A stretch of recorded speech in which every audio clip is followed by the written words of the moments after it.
शादी की पहली रात ही कुछ भी ऐसा हो या फिर कोई मामूली सा हादसा भी हो जाए तो इंसान को उम्र भर याद रहता है। मुझे भी अभी तक याद है जब मेरी शादी हुई। शादी की पहले ही दिन एक छोटा सा लड़का मेरे कमरे में आया। कहने लगा, मालकिन आप ताज़ा फ्रेश जूस पियेंगी? मैंने कहा हाँ। उसने बड़े प्यार और लगाव से मुझसे पूछा था तो मैं उसे मना नहीं कर पाई थी। मैंने उसको हाँ में जवाब दिया, लेकिन मैं नहीं जानती थी ये लड़का कौन है। मैं तो ये समझी थी ये बच्चा या तो मेरा देवर होगा या फिर मेरे पति का कोई जानने वाला। लेकिन थोड़ी देर के बाद वो जूस लेकर आया तो उसकी जबान, बोल चाल, उठना बैठना सब कुछ नौकरों वाला लग रहा था। मैंने उससे कोई ज़्यादा बातचीत नहीं की थी, लेकिन मैं अंदाजा कर चुकी थी कि ज़रूर वो इस घर का खानदानी नौकर है। मेरी माँ ने भी मुझे बताया था कि तुम जिस घर में जा रही हो वहाँ पर तुम्हारे आगे पीछे नौकरों की लाइन लगी होगी। अब तो मुझे अपनी माँ की बात पर भी विश्वास आ गया था, लेकिन मुझे मर्द नौकरों से हमेशा से उलझन होती रहती थी। हमारे घर भी एक काम वाली आती थी। इससे पहले एक बड़ी उम्र का आदमी हमारे घर काम करने आता था। उसे मेरे पापा ही लाए थे। हम सब लोग बड़े हुए तो मेरी माँ ने उन्हें कहकर हटवा दिया था, लेकिन अब मैं फिर से एक ऐसे घर में आ गई थी जहाँ पर मर्द नौकर थे। खैर, ये तो छोटा सा बच्चा था, मुझे इससे कोई प्रॉब्लम नहीं थी। मैंने सोचा चलो कोई बात नहीं, मुझे इस बच्चे से क्या परेशानी हो सकती है। अगर ये यहीं पर रहा और काम करते करते इसकी उम्र यहीं पर ज़्यादा हो गई, यानी कि ये 16-17 साल का हुआ, तो मैं इसे इसके घर भेज दूंगी। वैसे भी छोटे बच्चों को ज़्यादा पता नहीं होता। मैं तो छोटे बच्चों के साथ हमेशा खुलकर बातचीत किया करती थी, पर मैं ये नहीं जानती थी कि मैं इस वक्त अपनी ज़िंदगी की सबसे बड़ी गलती करने जा रही हूँ और अपने घर को अपने ही हाथों से आग लगाने वाली हूँ। थोड़ी देर के बाद मेरे पति मेरे कमरे में आए और मुझसे कहने लगे कि मैं तुमसे कभी ज़िंदगी में कोई उम्मीद नहीं रखूँगा, क्योंकि मैं आम पतियों के जैसा नहीं हूँ। इस घर में काम करने के लिए तुम्हें कोई कुछ नहीं कहेगा। घर में नौकर चाकर हैं, तुम्हारे आराम का पूरा पूरा ख्याल रखा जाएगा। बस तुम्हें एक ही काम करना है, और वो ये कि मेरी माँ की हर बात माननी है। मेरी माँ की नौकरों पर सख्ती नहीं करती, वो बहुत ही नरम दिल औरत हैं। उनकी नरम दिली से तो कभी कभी हम भी तंग आ जाते हैं। लेकिन अब तुम इस घर की सदस्य हो, इसलिए तुम भी कभी भी नौकरों पर सख्ती मत करना। बस तुम उन पर गुस्सा मत करना। माँ का कहना है कि इन लोगों की बद्दुआएं बहुत जल्दी लग जाती हैं, इसलिए कभी भी ना उनसे कभी कोई बदतमीजी की जाए और ना उनसे ऐसी बात की जाए कि उनका दिल दुखे। मैंने अपने पति की हाँ में हाँ मिलाई थी। जाहिर है मेरे पास और कोई चारा भी नहीं था। नैतिक ने मुझे मुंह दिखाई की अंगूठी पहनाई, मेरी खूबसूरती की तारीफ भी की। ये रात मेरे लिए बड़े ही अरमानों वाली रात थी, हर लड़की के लिए होती है। हमारी अरेंज मैरिज हुई थी। शादी से पहले नैतिक ने मुझे नहीं देखा था, बस मेरी तस्वीर ही देखी थी। कहने लगे, साधना तुम तो अपनी तस्वीर से भी कहीं ज़्यादा प्यारी हो। ये कहते कहते नैतिक ने मेरे उसी हाथ को चूम लिया था जिसमें उन्होंने अंगूठी पहनाई थी। मैं शर्म से सिमट कर रह गई थी। धीरे धीरे वो मेरे करीब होते गए। मेरी धड़कनों में शोर मचा हुआ था, लेकिन धड़कनों में एक उमंग भी थी, नई जिंदगी की उमंग। अभी नैतिक ने मुझे बाहों में समेट कर प्यार करना शुरू ही किया था कि उनके फ़ोन पर घंटी बजी थी। नैतिक ने फ़ोन उठाया। पता नहीं उधर से क्या कहा गया कि नैतिक मुझसे दूर हो गया। उसके चेहरे के हाव भाव बदले थे। फिर मुझसे कहने लगा कि तुम जाओ, जाकर सो जाओ, मुझे फ़िलहाल अपने दोस्तों के साथ जाना है। आज उन्होंने मेरे लिए एक दावत रखी है। मुझे नहीं लगता मैं यहाँ तुम्हारे पास अभी रुक पाऊँगा। 2-3 बजे तक आऊँगा, तब तक तुम थक चुकी होगी, इसलिए तुम सो जाना। मैं अभय से कह दूँगा कि अगर मैं आया तो वो तुम्हें जगा देगा। अभय? मैंने अपने पति की तरफ सवालिया नज़रों से देखकर ये नाम दोहराया था। ये कौन है? मेरे मुंह से पहले यही शब्द निकला था। नैतिक कहने लगा, अरे थोड़ी देर पहले जो तुम्हें दूध देने आया था ना, वही छोटा बच्चा। हमारे घर का सबसे अच्छा और सबसे प्यारा बच्चा है। कभी भी उसे नौकर मत समझना, अपना छोटा भाई या फिर देवर समझना। वो तुम्हारी इतनी सेवा करेगा कि तुम सारी जिंदगी उसकी सेवा को याद रखोगी। उसे यहाँ काम करते हुए 2 साल हो गए हैं और सब उससे बहुत ज़्यादा खुश रहते हैं। इसलिए मैंने माँ से कहा था कि मेरी पत्नी के लिए अभय को रखना, ताकि वो साधना का काम करे और उसको कोई भी प्रॉब्लम ना हो।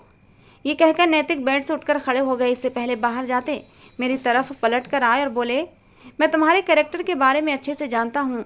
तुम्हें मर्दों से नफरत है, ये भी मैंने तुम्हारे बारे में सुन रखा है।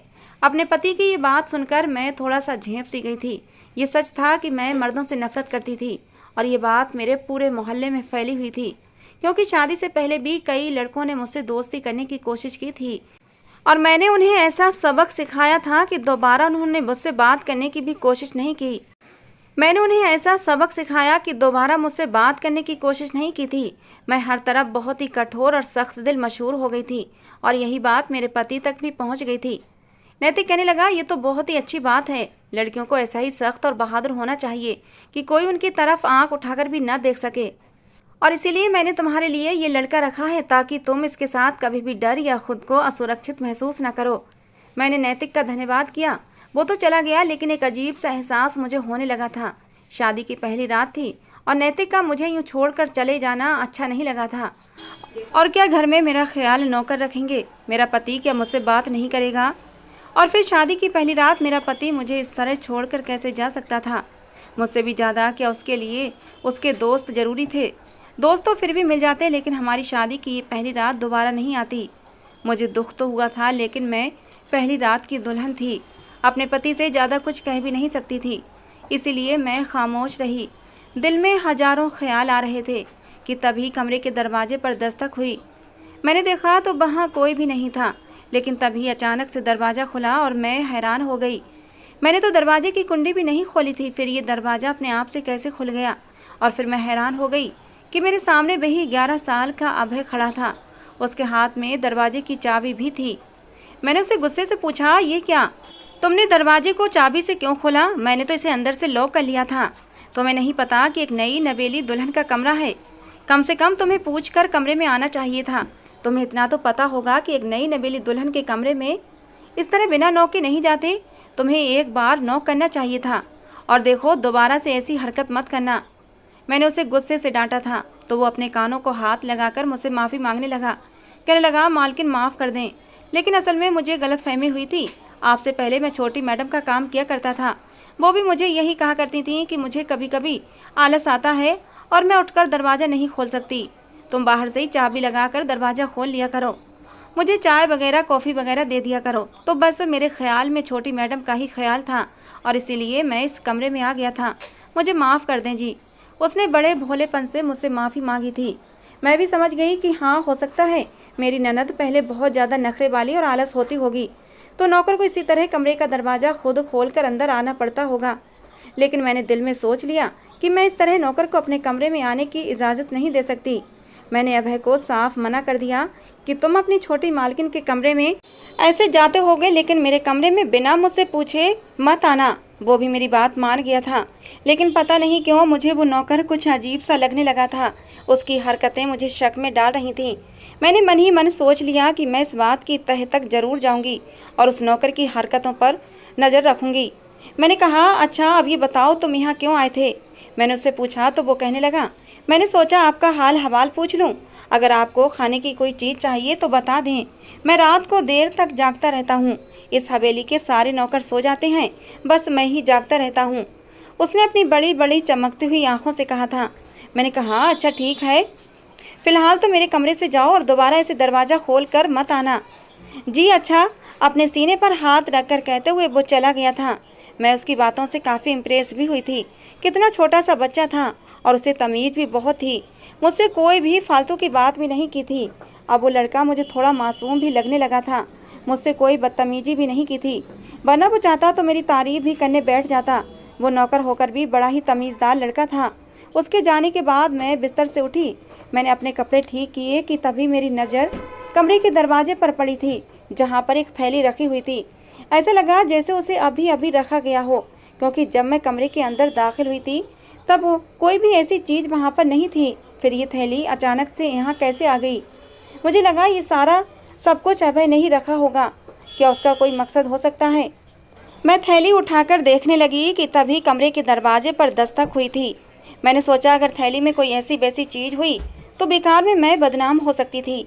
मैंने थैली जल्दी से अलमारी के नीचे छुपा दी और उसके बाद कमरे का दरवाज़ा खुला तो सामने मेरी सास खड़ी थी। मेरी सास के चेहरे पर कुछ परेशानी के आसार थे। मैंने उनसे पूछा, क्या हुआ? वो कहने लगी, बेटा ये नैतिक को क्या हुआ था?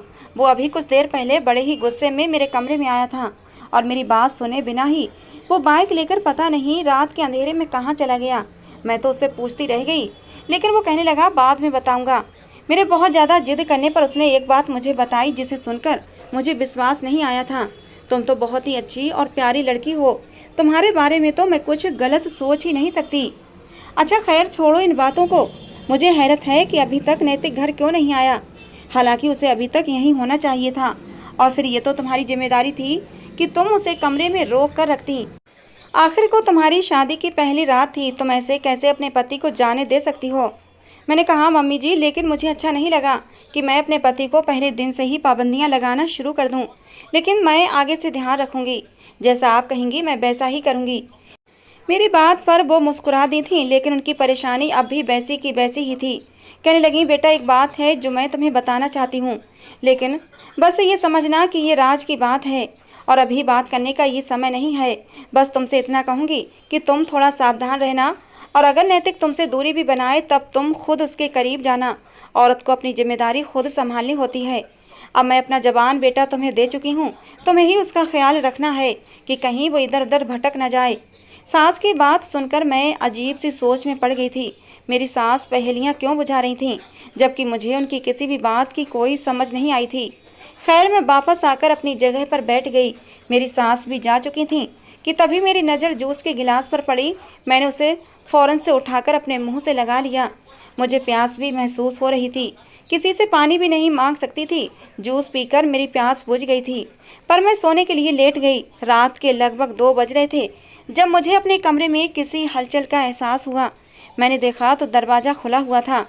मुझे एकदम से गुस्सा आया कि इस वक्त कौन आ गया। मैंने आंखें खोलकर देखा तो सामने अभय खड़ा था। मुझे अब उस पर और भी ज़्यादा गुस्सा आया था। मैंने गुस्से से कहा, तुम्हें शर्म नहीं आती? तुम दोबारा मेरे कमरे में आ गए, वो भी मुझे बिना बताए। और तुमने समय देखा है, रात के 2 बज रहे हैं। तुम इस समय मेरे कमरे में क्या लेने आए हो? मेरी बात सुनते ही वो डर गया था। कानों को हाथ लगाकर कहने लगा, बड़ी मालकिन मुझे माफ़ कर दें, भगवान के लिए मुझे माफ़ कर दें। मैं यहाँ पर एक अपनी बहुत ही ज़रूरी चीज़ भूल गया था। अगर मैंने वो चीज़ न ली तो मैं मर जाऊँगा। आपने देखी हो तो प्लीज़ मुझे बता दें। मैं उसकी बात सुनकर चौंक गई थी। मैंने कहा, ऐसी कौन सी चीज़ है जिसके बिना तुम मर जाओगे? क्या तुमने वो चीज़ इसी कमरे में रखी थी? वो कहने लगा, मालकिन एक थैली थी और उसमें एक रुमाल था। वैसे तो वो सामान आपको ही देना था, लेकिन मुझे लगता है मैं कहीं और रख कर गिरा दिया है, और अगर वो रुमाल किसी और ने देख लिया तो मेरी तो शामत आ जाएगी। मालिक मुझे जिंदा नहीं छोड़ेंगे। उसकी बात सुनकर मैंने उसे तसल्ली दी कि ऐसा कुछ नहीं होगा। वो कुछ परेशान होता हुआ कमरे से बाहर चला गया। मैं सोने लगी। मैंने सोचा क्यों ना मैं रुमाल और थैली निकाल कर देखूं कि उसमें आखिर ऐसा क्या है जिसके बगैर वो इतना ज़्यादा परेशान था और इतना ज़्यादा डरा हुआ था। मैंने तो उसे तसल्ली दे दी थी, लेकिन मेरे दिल में उस थैली और रुमाल को लेकर उत्सुकता भर गई थी। मैंने अपने कमरे के दरवाजे को अच्छी तरह बंद किया और इस बार लॉक लगाने की बजाय कुंडी लगा दी। फिर कमरे की लाइट जलाई और रुमाल थैली खोल कर देखने लगी।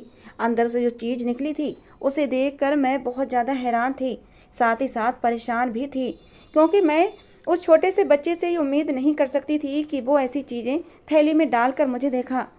थैली के अंदर एक रुमाल था, एक परफ्यूम की बोतल थी और एक बहुत ही सेक्सी नाइटी थी। रुमाल को देखा तो उस पर कुछ लिखा हुआ था, और जब पढ़ा तो मेरे होश उड़ गए। उस पर लिखा था, आई लव यू जान। ये नाइटी और ये परफ्यूम आज की रात के लिए नहीं है, बल्कि उस रात के लिए है जब तुम मेरी बाहों में होगी, नैतिक की बाहों में नहीं। तुम मेरी हो, नैतिक की नहीं। और वो रात जल्दी ही आने वाली है जब हम एक दूसरे की बाहों में समाये होंगे। मैं तो हक्का बक्का से ये सब देखती रह गई थी। कौन था ये इंसान जिसने मुझे ये गिफ्ट भेजे थे? अब मेरे दिल में एक डर बैठ गया था, आखिर की किसकी हरकत थी, क्योंकि अगर मैं लाख उस बच्चे पर शक करूं और ये विश्वास करने की कोशिश करूं कि उसी ने किया है, लेकिन इसके बावजूद भी ये सब कुछ एक बड़ा इंसान ही कर सकता है। एक ऐसा इंसान जो मुझे अच्छी तरह जानता हो। मैंने अपने दिल में ठान लिया कि मैं अब अभय से सारी सच्चाई जान कर रहूँगी। मैं उसके साथ प्यार वाला व्यवहार रखूँगी, जिससे कि वो मुझे अंदर की सारी बातें बता दे। वही मुझे बता सकता था कि ये सामान उससे मेरे लिए किसने भिजवाया था। मैं दोबारा सो गई थी, लेकिन नैतिक अभी तक घर नहीं आया था। अगली सुबह हुई तो मैंने उसे 500 रुपये दिए। मैंने कहा, अभय तुम्हें किसी चीज़ की ज़रूरत हो तो मुझे बताना। मेरे हाथ में पैसे देखकर अभय बोला, मालकिन मैंने, लेकिन इससे पहले आगे कुछ कहता मैंने उसको रोक दिया। मैंने कहा, मैं तुम्हारी मालकिन नहीं, तुम्हारी बड़ी बहन हूँ, तुम मुझे दीदी कहा करो। मेरे इतने अपनेपन पर ही वो खुश हो गया था। मैंने कहा, जो रुमाल तुम मुझे देने आए थे, मुझे रात को वो मिल गया था, तुम मेरे ही कमरे में भूल गए थे। मेरी बात सुनकर वो खुश हो गया। कहने लगा, अच्छा ये बताएं, वो रुमाल आपको मिल गया? मैंने कहा, हाँ मिल गया था। फिर बोला, अच्छा वो रुमाल आपको पसंद आया? उसकी बात सुनकर मैंने इधर उधर देखा कि कहीं कोई इस बात को सुन न ले। खासकर मैं नैतिक को इस बात की खबर भी नहीं होने देना चाहती थी। मैंने कहा, हाँ मुझे रुमाल पसंद आया, लेकिन मुझे ये बताओ वो गिफ्ट मेरे लिए कौन लाया था? क्या नैतिक ने दिया था? मेरी बात सुनकर वो थोड़ा सा घबराया था। कहने लगा, नहीं नहीं मालकिन, बड़े भैया ने नहीं दिया था, बल्कि वो तो कोरियर वाला आया था। कोरियर वाले ने कहा था कि सिर्फ दुल्हन को ले जाकर देना है, परिवार के किसी भी सदस्य के हाथ में नहीं जाना चाहिए, इसीलिए वो मैं आपके कमरे में लेकर आया था। उसकी बात सुनकर मैं खामोश हो गई। अभी तक मुझे कोई सुराग नहीं मिला था। मैंने कहा, अच्छा चलो कोई बात नहीं, लेकिन देखो आगे से भी मुझसे कुछ मत छुपाना। कोई तुमसे मेरे बारे में बात करे तो मुझे ज़रूर बताना। मेरी बात सुनकर उसने हाँ में सिर हिला दिया और कहने लगा, मैडम मुझे आपके पैसों की ज़रूरत नहीं है, अगर आप ये किसी गरीब को दे दें तो अच्छा होगा। मैं उसका व्यवहार देखकर हैरान हो गई थी। उसमें खुददारी और गैरत भी थी, साथ ही साथ गरूर भी था। वो मेरी किसी भी बात को खातिर में नहीं लाया था। मैं उसकी बात पर खामोश हो गई, लेकिन दिल ही दिल में बहुत सारे सवाल थे। पर अपने पति के होते हुए मैं ये बात किसी से कर भी नहीं सकती थी। मैंने सोचा कि मैं मायके जाकर ये बात अपनी माँ के सामने रखूंगी। उन्होंने दुनिया देखी है और उन्हें इस बात का अनुभव भी ज़्यादा होगा। वो ज़रूर मुझे कुछ काम की बात बताएंगी कि ये हरकत किसने की होगी, क्योंकि छोटे बच्चे पर तो मैं शक बिल्कुल भी नहीं कर सकती थी। खैर मैं अपने मायके चली गई। मैंने सारा मामला अपनी माँ को बताया। मेरी माँ भी परेशान हो गई। कहने लगी, बेटा तुम्हारी शादी को अभी दिन ही कितने हुए हैं, अगर ये बात तुम्हारे पति को पता चल गई तो वो तुम्हारे कैरेक्टर के बारे में क्या सोचेगा? वो यही सोचेगा कि हमने तुम्हारी परवरिश अच्छी नहीं की है और तुम नैतिक को धोखा दे रही हो। माँ की बात सुनकर मैं परेशान हुई थी। मैंने कहा, भगवान न करे मम्मी जी, मैं तो अपने पति के अलावा किसी को और के ख्याल भी नहीं लाती। तो आप ऐसा कैसे कह सकती हैं कि मैं अपने पति के अलावा किसी के बारे में सोच भी सकती हूँ? ऐसा सोचना भी पाप है। मेरी बात सुनकर मेरी माँ को तो यकीन आ गया था, लेकिन मैं जानती थी ये राज जैसे ही मेरे पति को पता चलेगा तो वो ज़रूर मुझ पर ही शक करेगा। वो थैली मैंने अपनी माँ को दे दी और मैं घर वापस आ गई। मेरी माँ ने मुझे सावधान रहने के लिए कहा था और ख़ास कर उस नौकर अभय पर नज़र रखने के लिए कहा था, जिसे मैं सिर्फ 10-11 साल का बच्चा समझती थी। नौकर से ज़्यादा कुछ नहीं समझती थी, लेकिन ये तो मेरी गलतफहमी निकली थी। खैर जब मैं दोबारा ससुराल गई तो नैतिक मेरा इंतजार कर रहा था, लेकिन आज उसके चेहरे पर बहुत ज़्यादा बेचैनी और गुस्सा था। उसका ये गुस्सा देखकर मैं डर गई।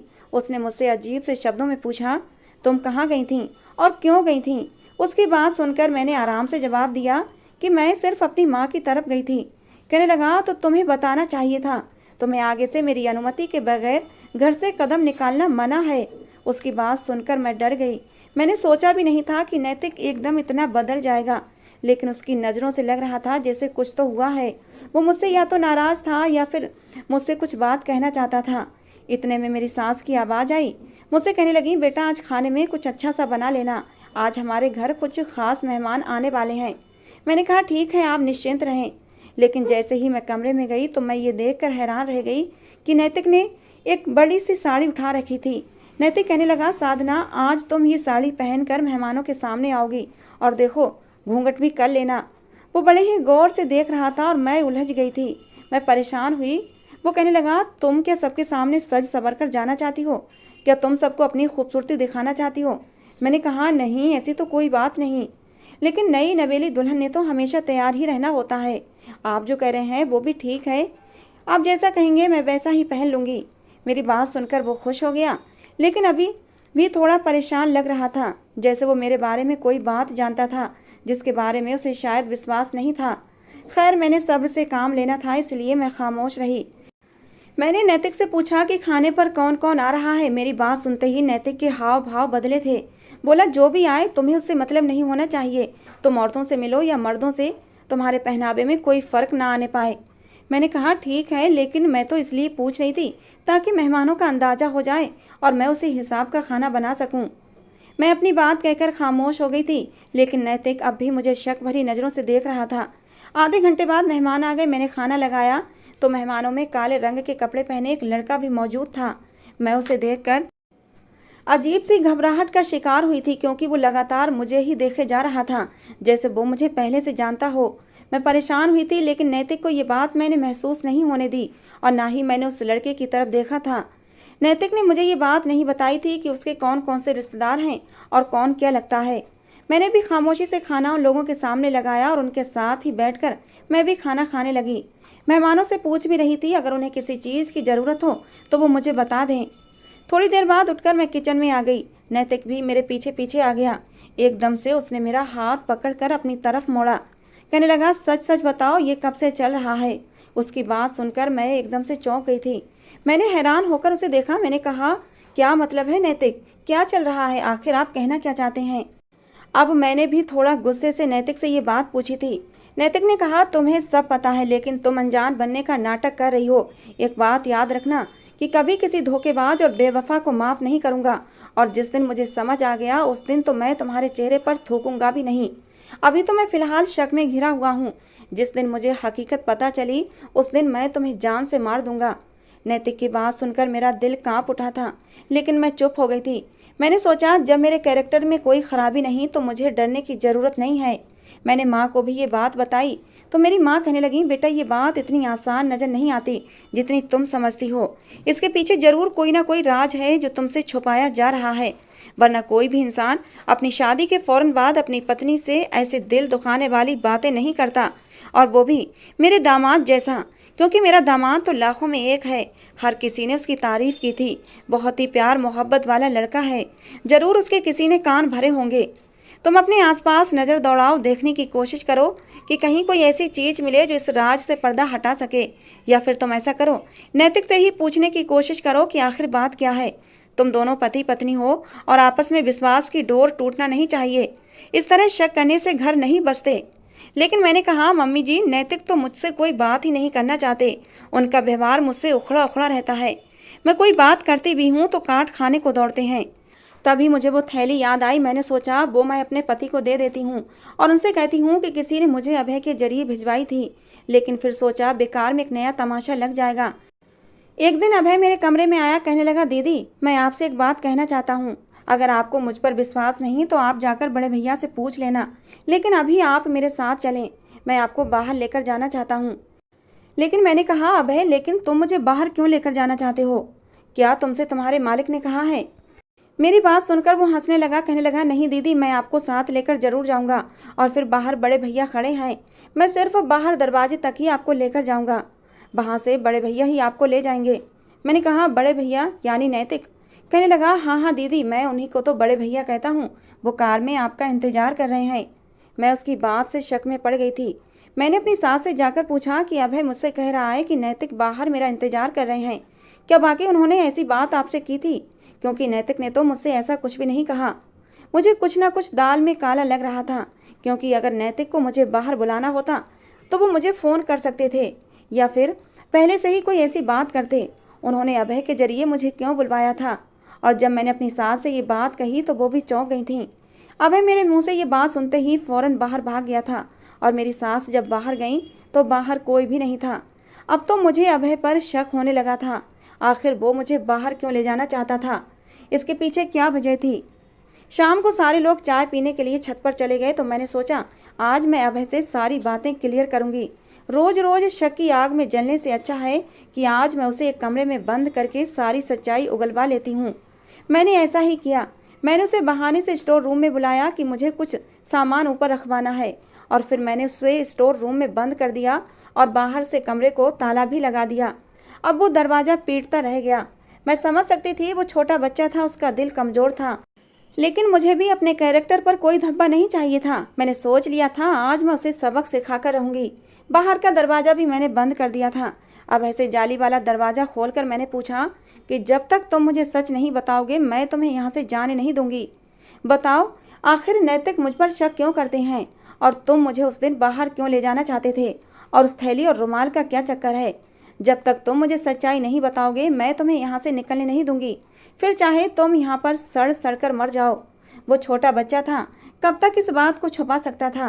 कहने लगा, मैं ये काम जानबूझकर नहीं करा हूँ।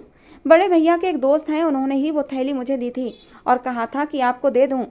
उन्होंने नैतिक भैया से शर्त लगाई थी कि वो आपको अपने प्यार के जाल में फंसा लेंगे। बड़े भैया के दोस्त ने यह भी कहा था कि मुझे तुम्हारी पत्नी साधना बहुत अच्छी लगती है, तुम अपनी पत्नी साधना मुझे दे दो, बदले में मैं तुम्हें मुँह मांगी कीमत दूंगा। ये बात सुनकर बड़े भैया को अपने दोस्त पर बहुत गुस्सा आया था। दोनों की मारपीट भी हुई थी और उन्होंने उससे दोस्ती भी ख़त्म कर ली। लेकिन वो आदमी मुझे पैसे देने लगा, कहने लगा तुम जाकर भाभी को ये थैली और रुमाल दे आओ, उसके बदले में मैं तुम्हें 10,000 दूंगा। 10,000 रुपये तो मैंने ज़िंदगी भर नहीं देखे थे, बस मैं पैसे देखकर बहक गया था। भगवान के लिए मुझे माफ़ कर दें, वरना मैं सारी ज़िंदगी आपकी नज़र में शर्मिंदा रहूँगा। मैंने कहा कि मेरी नज़र में तुम गिर गए हो, लेकिन अब मेरे पति से दूर रहना, वरना उन्हें तुम्हारी हरकत का पता चला कि तुमने शादी की रात मुझे किसी और का तोहफा लाकर दिया तो तुम्हारा बुरा हाल कर देंगे और तुम अपनी नौकरी से भी जाओगे। इसलिए दोबारा से इस बात को अपनी ज़बान पर मत लाना और उस घटिया इंसान से भी कह दो कि वो अपने गंदे इरादे अपने पास तक रखे। मेरे पास पहुंचने की कोशिश की तो मैं उसे छोड़ूंगी नहीं। वो मासूम और बेकसूर था, इसलिए मैंने उसे बाहर निकाल दिया। उस रात जब नैतिक कमरे में आया तो मैंने उसके सामने वो थैली रख दी, जिसे देखकर वो हैरान हुआ था। मैंने उसे सारी बात बता दी कि तुम्हारे दोस्त ने अभय के हाथ ये थैली मुझे भिजवाई थी। पहले मैं शक में थी, मुझे नहीं पता था ये थैली मुझे किसने भिजवाई है, लेकिन मैंने अभय से सारी सच्चाई जान ली है। नैतिक, मुझे तुम पर भी दुख है कि तुमने मुझ पर विश्वास न किया। तुमने कैसे सोच लिया कि तुम्हारा दोस्त मुझे अपने प्यार के जाल में फंसाएगा और मैं उसके प्यार के जाल में फंस जाऊंगी। मैं इतनी लूज कैरेक्टर नहीं हूँ। कहते हुए मेरी आंखों में आंसू भर आए थे। नैतिक को भी अपनी गलती का एहसास हुआ था। उसने आगे बढ़कर मेरे आंसू पोंछ दिए, कहने लगा मुझे माफ़ कर दो साधना, मैं मर्द था। आकाश की बातें मुझे तुम्हारे खिलाफ भड़का देती थीं। मुझे तुम पर शक होने लगता था कि तुम भी दूसरी बेवफा औरतों की तरह होगी, जिनके किस्से मैं सुनता रहता हूँ कि पत्नी अपने पति को छोड़कर उसके दोस्त के साथ भाग गई। मेरी गलती थी जो मैं तुम पर विश्वास न कर सका, मुझे माफ़ कर दो। ये कहते हुए नैतिक ने मुझे गले लगा लिया था। मैं भी अब सुकून से थी कि मेरी ज़िंदगी में अब कोई तीसरा नहीं था। हम दोनों के बीच के शक की दीवार गिर चुकी थी। दोस्तों, आज की हमारी ये कहानी आपको कैसी लगी ज़रूर बताना। पसंद आई हो तो प्लीज़ लाइक करना। रोज़ एक नई कहानी सुनने के लिए हमारे चैनल को भी सब्सक्राइब करना। मिलते हैं दोस्तों अगली किसी नई कहानी के साथ।